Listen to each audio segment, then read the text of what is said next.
ओम शांति। आज की मुरली है 2 अक्टूबर 2025 की। तो आज की मुरली में बाबा याद की युक्तियाँ बता रहे हैं। कल बाबा ने बोला था ना कि भी चार्ट रखो, भी हम बाबा को कितना याद करते हैं। आज बाबा बता रहे हैं कि हम कैसे सारा दिन बाबा को याद करें। तो ये युक्तियाँ बता रहे हैं बाबा, गीतों के माध्यम से, बोल के माध्यम से बाबा को कैसे याद करें। बाबा कह रहे हैं, मीठे बच्चे जी मीठे बाबा, सबसे मीठा अक्षर बाबा है। तुम्हारे मुख से सदा बाबा बाबा निकलता रहे, सबको शिव बाबा का परिचय देते रहो। कल भी बाबा ने बोला था ना कि बच्चों के बार बार सिखाना थोड़ी पड़ता है कि मम्मा बाबा को याद करो। इसी तरह सभी को बाबा का परिचय देते रहो, मुख से बाबा बाबा बोलते रहो। प्रश्न है, सतयुग में कोई मनुष्य तो क्या जानवर भी रोगी नहीं होते हैं, क्यों? बाबा ने पूछा है, अभी हमारे से क्वेश्चन किए है कि सतयुग में सभी सुखी क्यों होते हैं। उत्तर है, क्योंकि संगम युग पर बाबा सभी आत्माओं का बेहद सृष्टि का ऐसा ऑपरेशन कर देते हैं जो रोग का नाम निशानी नहीं रहता। बाप है अविनाशी सर्जन। बाबा को आज अविनाशी सर्जन के रूप में याद करना है। बाबा डॉक्टर बन करके आया है हमारी आत्मा का ऑपरेशन करने, सारा विकार खत्म कर रहे हैं बाबा। इससे आत्मा 21 जन्मों के लिए एकदम पवित्र हो जाती है। अभी जो सारी सृष्टि रोगी है, इस सृष्टि में फिर दुख का नाम निशान नहीं होगा। यहाँ के दुखों से बचने के लिए बहुत बहुत बहादुर बनना है। बाबा की याद से अपनी आत्मा में शक्ति भरनी है। अविनाशी सर्जन के रूप में बाबा को याद करके बोलो कि बाबा मेरी बुद्धि का ऑपरेशन कर रहा है, मेरी आत्मा के सारे रोग खत्म कर रहा है। इसी तरह याद करना है। गीत है, तुम्हें पाके हमने जहाँ पाली जमीन तो क्या आसमां तो क्या जमीन पाली। इस तरह से एक गीत है बाबा का। ओम शांति। डबल भी कह सकते हैं, डबल ओम शांति। आत्मा अपना परिचय दे रही है, मैं आत्मा शांत स्वरूप हूँ। हमारा निवास स्थान शांति धाम में है और बाबा की हम सब संतान हैं। सब आत्माएं ओम शांति कहती है। वहाँ हम सब भाई भाई है। फिर यहाँ भाई बहन बनते हैं। अब भाई बहन से नाता शुरू होता है। बाप समझाते हैं, हमारे सब बच्चे हैं ब्रह्मा की तुम संतान हो, इसलिए भाई बहन ठहरे। तुम्हारा और कोई संबंध नहीं। प्रजापिता की संतान ब्रह्मा कुमार कुमारियाँ हैं। पुरानी दुनिया को चेंज करने इस समय ही आते हैं। बाप ब्रह्मा द्वारा फिर नई सृष्टि रचते हैं। ब्रह्मा से भी संबंध है ना। युक्ति भी कितनी अच्छी है। सब ब्रह्मा कुमार कुमारियां हैं। अपने को आत्मा समझ बाप को याद करना है और अपने को भाई बहन समझना है। बाबा ने याद की युक्ति क्या बताई है? एक तो अपने को आत्मा समझ के बाप को याद करना और आपस में भाई बहन समझना है।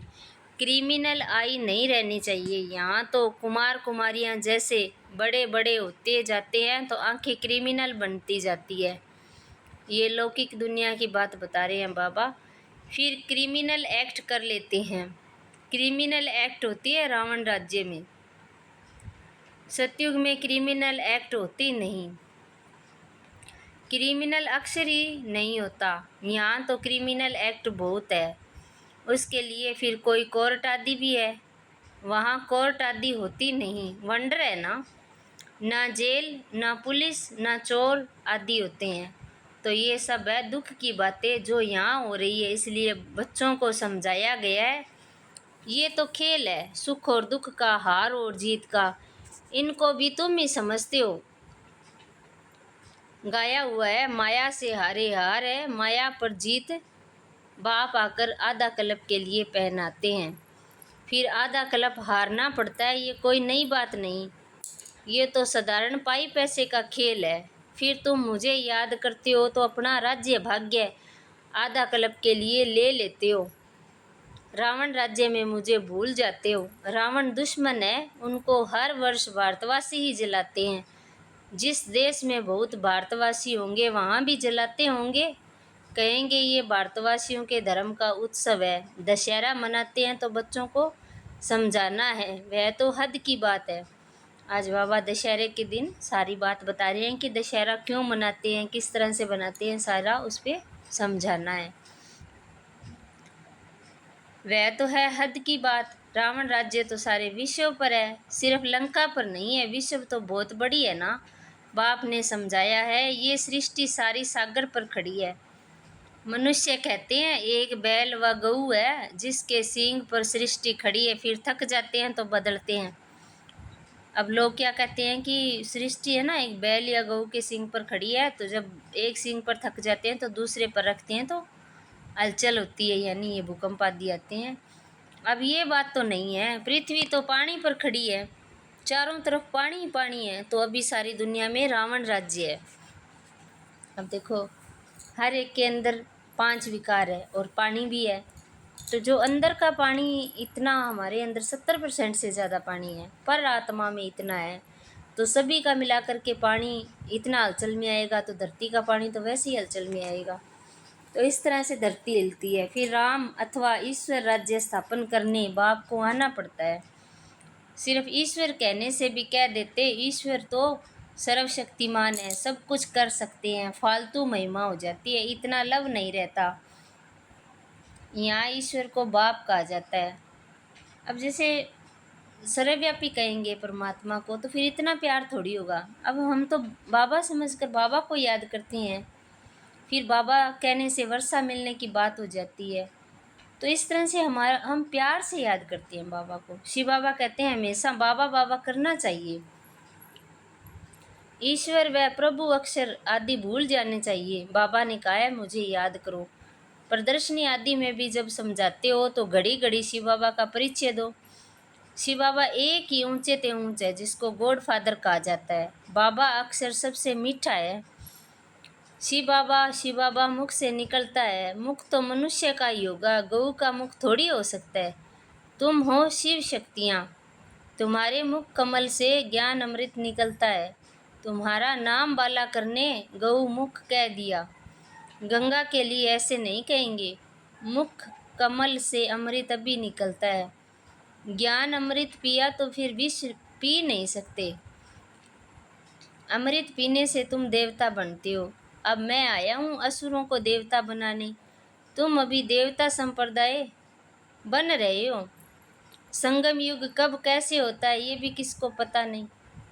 तुम जानते हो हम ब्रह्मा कुमार कुमारियाँ पुरुषोत्तम संगम युगी है। बाकी जो भी है सब कलयुगी है। तुम कितने थोड़े हो। झाड़ की भी ज्ञान तुमको है। झाड़ पहले छोटा होता है फिर वृद्धि को पाता है। कितनी इन्वेंशन निकालते हैं कि बच्चे पैदा कब कम कैसे हो, परंतु नर चाहत कुछ और, भई कुछ औरों की ओर। सबकी मृत्यु तो होनी है। अभी फसल बहुत अच्छी होगी, आई बरसात कितना नुकसान कर देते हैं। नेचुरल कैलेमिटीज़ को तो कोई समझ न सके। कोई बात का ठिकाना थोड़ी है। कहाँ फसल हो और बर्फ़ के ओले पड़ जाएं तो कितना नुकसान हो पड़ता है। बारिश न पड़ी तो भी नुकसान। इनको कुदरती आपदाएं कहा जाता है। ये तो ढेर होने वाली है। इनसे बचने के लिए तुम्हें बहुत बहादुर होना चाहिए। इस मुरली में बाबा एक बात करें कि आत्मा अगर अपने आप को बचाना चाहती है तो अंदर से पवित्र होना पड़ेगा, सारे विकार निकालने पड़ेंगे। कोई का ऑपरेशन होता है तो वह कई देख नहीं सकते हैं, देखते ही अनकॉन्शियस हो जाते हैं। अभी इस सारी छिछी सृष्टि का ऑपरेशन होना है। बाप कहते हैं मैं आकर सबका ऑपरेशन करता हूँ। सारी सृष्टि रोगी है। अविनाशी सर्जन भी बाप का नाम है। अविनाशी सर्जन के रूप में बाबा आज सारी मुरली चला रहे हैं। वह सारे विश्व का ऑपरेशन कर देंगे, जो फिर विश्व में रहने वालों को कभी दुख नहीं होगा। कितना बड़ा सर्जन है। आत्माओं का भी ऑपरेशन, बेहद सृष्टि का भी ऑपरेशन करने वाला है। बाप समझाते हैं मेरा और बच्चों का क्या पार्ट है। इसको कहते हैं रचना के आदि मध्य अंत का ज्ञान जो तुम भी ले रहे हो। बच्चों को पहले पहले तो ये खुशी होनी चाहिए, आज सतगुरुवार है, हमेशा सत बोलना चाहिए। व्यापार में भी कहते हैं ना, सत बोलो, ठगी की बात ही नहीं करो। फिर भी लोभ में आकर कुछ जास्ती दाम बताकर सौदा कर लेंगे। सच तो कभी कोई बोलते नहीं, झूठ ही झूठ बोलते हैं। इसलिए सत्य को याद करते हैं। कहते हैं ना सत्य नाम संग है। अभी तुम जानते हो बाबा जो सत्य है वही संग चलेंगे हम आत्माओं के। अभी सत्य के साथ तुम आत्माओं का संग हुआ है तो तुम ही साथ जाएंगे। तुम बच्चे जानते हो शिव बाबा आया हुआ है जिसको ट्रुथ कहा जाता है। वह हम आत्माओं को पवित्र बनाकर साथ ले जाएंगे एक ही बार। सतयुग में ऐसे नहीं कहेंगे कि राम राम संग है या सतनाम संग है, नहीं। बाप कहते हैं अभी मैं तुम बच्चों के पास आया हूँ, नैनों पर बिठाए ले जाता हूँ। ये नैन नहीं, तीसरा नेत्र है। बाबा इन नैनों की बात नहीं कर रहे, बुद्धि की याद की बात कर रहे हैं। तुम जानते हो इस समय बाप आए हैं, साथ ले जाएंगे। शंकर की बारात नहीं, ये शिव के बच्चों की बारात है।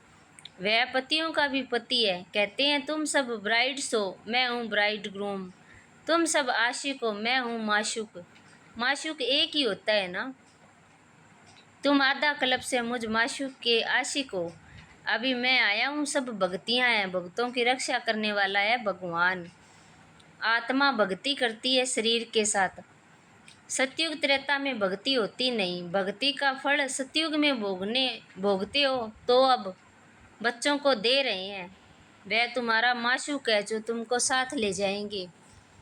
फिर तुम अपने पुरुषार्थ अनुसार जाकर राज्य भाग्य लेंगे।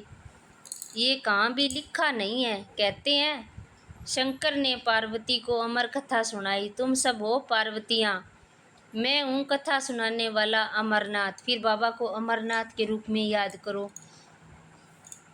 अमरनाथ एक को कहा जाता है। ऊंचे ते ऊंचे बाप हैं, उनको तो अपनी देह नहीं है। कहते हैं मैं अमरनाथ तुम बच्चों को अमर कथा सुनाता हूँ। शंकर पार्वती यहाँ कहाँ से आए? वह तो है ही सूक्ष्म वतन में, जहाँ सूर्य चांद की भी रोशनी नहीं रहती। सत्य बाप अभी तुमको सत्य कथा सुनाते हैं। बाप बगैर सच्ची कथा कोई सुना न सके। ये भी समझते हो विनाश होने में टाइम लगता है। कितनी बड़ी दुनिया है, कितने ढेर मकान आदि गिरकर ख़त्म होंगे। अर्थक्वेक में कितना नुकसान होता है, कितने मरते हैं।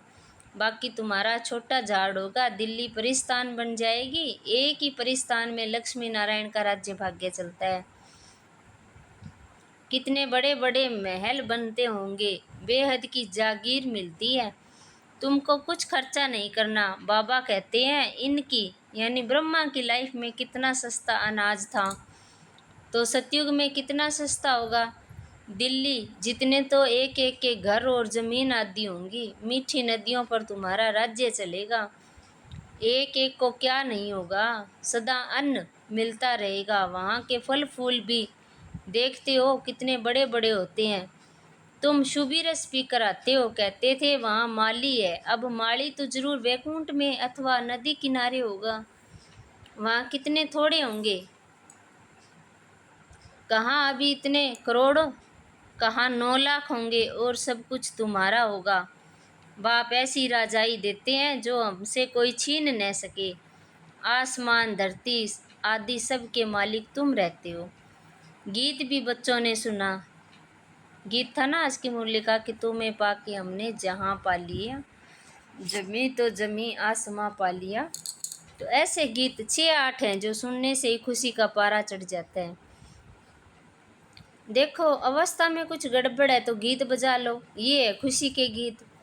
तुम तो अर्थ भी जानते हो। बाबा बहुत युक्तियाँ बतलाते हैं अपने को हर्षित मुख बनाने की। बाबा को लिखते हैं बाबा इतनी खुशी नहीं रहती है, माया के तूफान आते हैं। अरे माया के तूफान आए, तुम बाजा बजा लो खुशी के लिए। बड़े बड़े मंदिरों में भी फाटक पर बाजा बजता रहता है। बॉम्बे में माधव बाग में लक्ष्मी नारायण के मंदिर के फाटक पर भी बाजा बजता रहता है। तुमको कहते हैं ये फिल्मी रिकॉर्ड क्यों बजाते हो? उनको क्या पता ये भी ड्रामा अनुसार काम में आने की चीज़ है। इनका अर्थ तो तुम बच्चे समझते हो। बाबा कह रहे हैं हर चीज़ को याद से जोड़ लो। कोई भी चीज़ देख रही हो, जैसे डॉक्टर देख रही हो तो अविनाशी डॉक्टर हमारा बाबा है, आँख का ऑपरेशन कर रहा है, दिव्य नेत्र दे रहा है हमें। और कोई गीत चलता है तो बाबा की याद उससे जोड़ लो। इसका अर्थ तो तुम बच्चे समझते हो। ये सुनने से भी खुशी आ जाएंगी, खुशी में आ जाएंगे, परंतु बच्चे भूल जाते हैं। घर में किसको गमी होती है तो गीत सुनकर बड़े खुश होंगे। ये बहुत वैल्यूएबल चीज़ है। कोई के घर में झगड़ा चलता है तो बोलो भगवानुवाच काम महाशत्रु है। इन पर जीत पाने से हम विश्व के मालिक बनेंगे। फिर फूलों की वर्षा होगी। जय जयकार हो जाएगी, सोने के फूल बरसेंगे। तुम अभी कांटों से सोने के फूल बन रहे हो ना, फिर तुम्हारा अवतरण होगा। फूल नहीं बरसते, लेकिन तुम फूल बनकर आते हो। मनुष्य समझते हैं सोने के फूल बरसते हैं। एक राजकुमार विलायत में गया, वहाँ पार्टी दी थी, उनके लिए सोने के फूल बनवाए, सबके ऊपर वर्षा की, खुशी के मारे इतनी खातिरी की, सच्चे सच्चे सोने के बनाए। बाबा उनकी स्टेट आदि को भी अच्छी रीति जानते हैं। वास्तव में तुम फूल बनकर आते हो, सोने के फूल तुम ऊपर से उतरते हो। तुम बच्चों को कितनी लॉटरी मिल रही है विश्व के बादशाही की। जैसे लौकिक बाप बच्चों को कहते हैं तुम्हारे लिए ये लाया हूँ, तो बच्चे खुश होते हैं। बाबा भी कहते हैं तुम्हारे लिए फिर वहीस्त लाया हूँ। तुम वहाँ राज्य करेंगे तो कितनी खुशी होनी चाहिए। कोई को छोटी सौगात देते हैं तो कहते हैं बाबा आप तो हमको विश्व की बादशाही देते हो, ये सौगात क्या है। अरे शिव बाबा की यादगार साथ रहेगी तो शिव बाबा की याद रहेगी, तुमको पदम मिल जाएंगे। बाबा कह रहे हैं अगर कोई गिफ्ट देता है, बाबा की याद भी साथ रहेगी, यादगार साथ रहेगी, तो बाबा याद आएगा और तुम्हें पदम मिल जाएंगे। अच्छा, मीठे मीठे स्किल दे बच्चों प्रति माता पिता बाप दादा का याद प्यार और गुड मॉर्निंग। रूहानी बाप की रूहानी बच्चों को नमस्ते। हम रूहानी बच्चों की रूहानी बाप दादा को याद प्यार गुड मॉर्निंग नमस्ते। शुक्रिया बाबा, शुक्रिया आपका पद्मा पदम, शुक्रिया आपका। धारणा के लिए मुख्य सार है, पहला है सत्य के संग वापस जाना है, इसलिए सदा सच्चा होकर रहना है, कभी भी झूठ नहीं बोलना है। दूसरा है हम ब्रह्मा के बच्चे आपस में भाई बहन हैं, इसलिए कोई भी बुरी दृष्टि नहीं करनी है, कोई भी क्रिमिनल एक्ट नहीं करनी है। भाई भाई और भाई बहन के सिवाय और किसी संबंध का भान न रहे। वरदान है त्रिकालदर्शी बनना है, मास्टर त्रिकालदर्शी यानी तीनों कालों को जानने वाले। यानी शुरुआत में हम क्या थे, मध्य में क्या है और अब क्या है अंत में। तो वो कैसे बनेंगे? याद के बल से अपने व दूसरों के श्रेष्ठ पुरुषार्थ की गतिविधि को जानने वाले मास्टर त्रिकालदर्शी भव।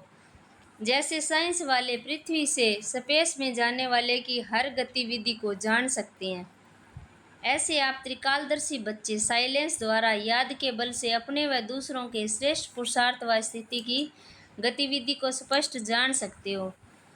अब बाबा ने एग्जाम्पल दिए कि साइंस वाले धरती पर होकर भी स्पेस के ना सारा कुछ गतिविधियों को जान जाते हैं कि वहाँ क्या होगा, अब क्या होगा। हर सेकंड सेकंड की उनके पास नॉलेज होती है, जानकारी होती है।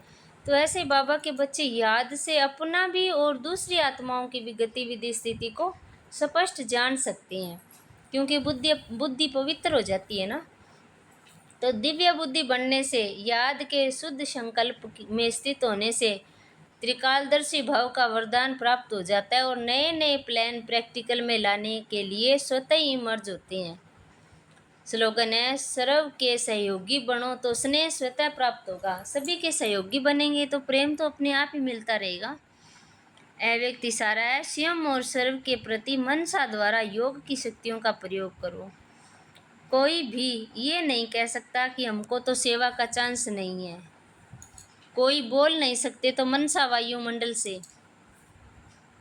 सुख की वृत्ति, सुखमय स्थिति से सेवा करो। तबीयत ठीक नहीं है तो घर बैठे सहयोगी बनो। सिर्फ मनसा में शुभ संकल्पों का स्टॉक जमा करो, शुभ भावनाओं से संपन्न बनो। बाबा क्या कह रहे हैं, कोई ये नहीं कहेगा कि हमें सेवा का मौका नहीं मिलता।